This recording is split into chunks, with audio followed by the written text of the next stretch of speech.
আগরতলা ত্রিপুরার রাজধানী আগরতলা। এই ত্রিপুরা ভারতবর্ষের ছোট্ট একটি রাজ্য, যার জনসংখ্যা প্রায় 34 লক্ষ।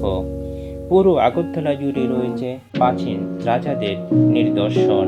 একসময় এই ত্রিপুরা এই আগরতলাকে শাসন করতেন মাণিক্য রাজবংশের শাসকেরা, যাদের প্রায় 2500 বছরের সমৃদ্ধ ইতিহাস রয়েছে। সুগন্ধি আগর গাছ থেকে এর নামকরণ করা হয় আগরতলা।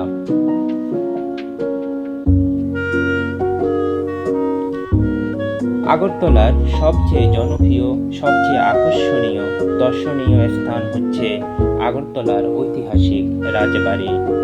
ঐতিহাসিক এই রাজবাড়িটি তৈরি করেন মাণিক্য রাজবংশের শাসক কিশোর মাণিক্য 1901 সালে।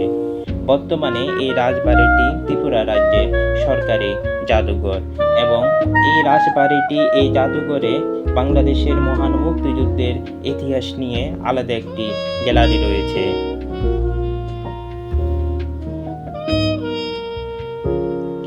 ত্রিপুরা রাজ্যে প্রচুর পরিমাণে চা এবং রাবার উৎপাদন হয়ে থাকে। চা এবং রাবার শিল্পের জন্য ত্রিপুরা খুবই গুরুত্বপূর্ণ। এটি হচ্ছে ঐতিহাসিক দুর্গাবাড়ি চা বাগান, যেটি আগরতলা শহর থেকে 10 কিলোমিটার দূরে।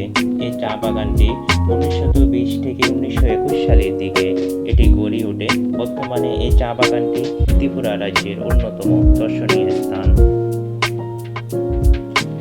আগরতলার দর্শনীয় স্থানগুলোর মধ্যে আরেকটি উল্লেখযোগ্য হচ্ছে হেরিটেজ পার্ক, যেটি আগরতলা শহরের প্রাণকেন্দ্রে অবস্থিত। এই হেরিটেজ পার্কটিতে প্রবেশ মূল্য মাত্র 10 রুপি।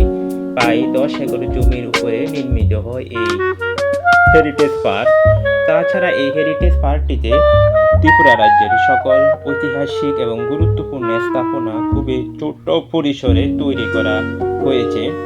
এই হেরিটেজ পার্কটিতে প্রচুর পরিমাণে গাছপালা রয়েছে। পার্কটি খুবই সুন্দর, খুবই সাজানো গোছানো, বড় ছোট অসংখ্য গাছপালা রয়েছে এই হেরিটেজ পার্কে।